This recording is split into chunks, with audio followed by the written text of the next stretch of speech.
Para sa mga nag-aabang sa mga projects ng Star Cinema, mga kaibigan, narito po ang post ni Altstar Magic. Look, sila ang mga naglalakihang mga bituin na dapat ninyong abangan sa upcoming films na handog ng Star Cinema. Ganyan ang pasabog, ganyan ang lineup. Let's go! We have first in here, Piolo Pascual, Catherine Bernardo, Maricel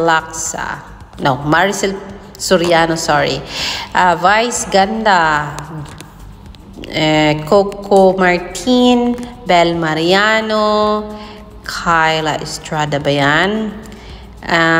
Angelica Panganiban, Julia Montes, Janine Gutierrez, Jakey Labajo, Joshua Garcia, Maris Racal, Tony Pangilinan, and Anthony Jennings po. Sila po ang magbibitbit ng bandera ng Star Cinema sa natitirang 6 na buwan sa taong 2025. Mga kaibigan, ang sabi dito ni Love Ablasas, don't get me wrong, I enjoy Jennings and Maris, especially sa Can't Buy Me Love, but to label them as naglalakihang bituin with this lineup is not giving. It's just me. Magaling din naman sila, but I don't know. Yan po ang sabi niya. But sabi ni Altstar Magic on that, na-prove na nila na kaya nila. May lead project sila pareho, may endorsement din sila pareho. Ano pa po ba ang basis? So, sabi niyang tanong ni Altstar Magic dyan. Sabi ni Lovable Ass, sabi ko naman, diba, na it's just me, di ko naman pinipilit na mag-agree kayo sa opinion ko. Again, I'm not hating kasi na-enjoy ko din naman ang tandem nila, especially sa Can't Buy Me Love.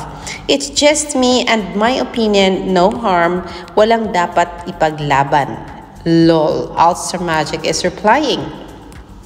Wala rin namang harm yung comment ko. Sinagot ko lang din naman. Kaya nga po, nagtatanong ako, ano pa po ba ang basis para maging malaking bituin or maging tawagin silang A-listers? Sabi ni Scarlett Leang, number 1 sa ratings Mega Manila. Ang sabi naman ng isa pa, nako, alanganin, hindi daw. Sabi ni Altstar Magic, na-prove na nila, kaya nila. May lead project sila pareho, may endorsement din sila pareho. So ano pa ba ang basis para tawagin silang naglalakihang mga bituin? Diba? So yes, meron namang Julia Barreto, merong pwedeng Julian Santos, pwedeng, sino ba ang next?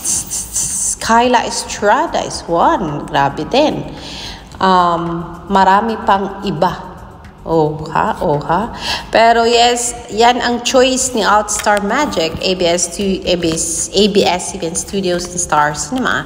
So wala na tayong reklamo pa dyan. Because, in fact, we are proud to see their names sa listahan na ito. Kasi nga po, hindi po madali ang maging sikat na artista. Dadaan ka muna sa maraming issues, maraming problema sa buhay. Pero, nasa tao po ang huling judgment. Kasi sila naman po ang nanonood. But then, sabi dito, Pinoy Big Brother is posting, nagbalik na ang Singing Sunshine ng Davao.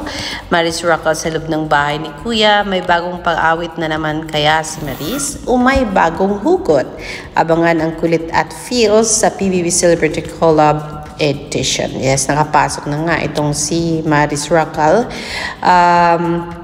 Sa bahay ni Kuya. I'm not sure kung ipinasok nga din ba si Anthony Jennings, pero siya pala yung last M na ipapasok ng PBB House bago pa ang Big Night. Kasi nga po, akala ng iba, it's either Maima Entrata or Marian Rivera. Pero hindi pala kasi ang singing singing sensation. Ano nga ang kanyang meme? Singing Sunshine ng Davao. Yun pala yung pangalan niya. So yes, congratulations Maris Racal, at napabilang ka sa big stars na ngayon na talagang nilulook up ng marami at inaantay ang mga proyekto sa ABS-CBN, lalo na sa Star Cinema. Kasi nga po, di rin basta-basta ang ginawa mo sa incognito at nakitaan din kita na talagang ang galing ng batang to at talagang palaban. Confident is confident. May confidence sa sarili. May confidence. Confidence, tama. May confidence sa sarili at talagang palaban sa linyahan. At grabe din ang talagang swag din sa kilusan. O diba? So, hindi mo masasabing kulela.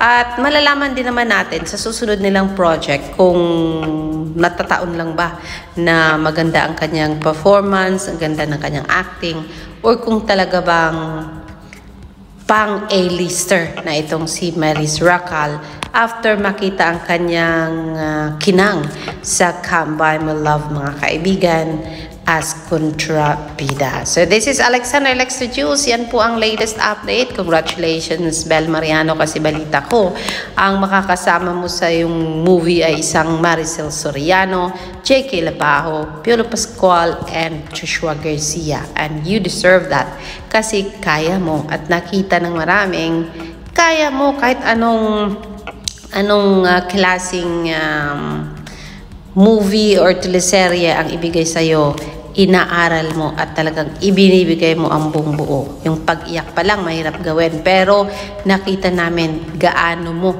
ipinush ang sarili mo at ipinakita sa lahat ang galing mo sa pag-arte. Alexander Lexter Jules, yan po ang latest update. I will see you later for more dito lang sa ating channel, Alexander Lexter Jules. Magandang gabi po sa inyong lahat. Sunshine, kailan ang last menses mo? Patay ka ba? Ang baba na ng bilang dito ah!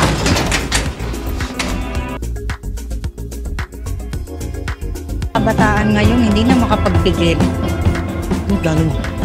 Ano plano mo natin? Tangina ka, binuntis mo ko. Binuntis ka niya. Tapos ikaw, baka matanggal ka pa sa national team. Tapos siya parang wala lang. Ariana, this is Sunshine. Slay, slay, slay. Ano sa problema mo? Ngayon lang yan. Chin up. Huwag kayong matakot, Sunshine. We'll be here to guide you. Ba't ka ba takbo ng takbo? Mahirap yan. Tumatakbo tapos hindi alam kung saan pupunta. Focus, Sunshine. Focus. Tiwala lang. Tiwala lang. Wala ka bang pangarap? Bakit parang okay lang sa'yo lahat? Ayaw mo bang makaranas ng love? Gymnastics pa iniisip mo dyan sa lagay mo. Ate, yun lang yung pangarap ko. Alam mo yun. Kahit anong lagay ko, mag-gymnastics ko. Yung pangarap ko, kung anong pangarap niya. Nakasamin. Sasali kami sa Olympics.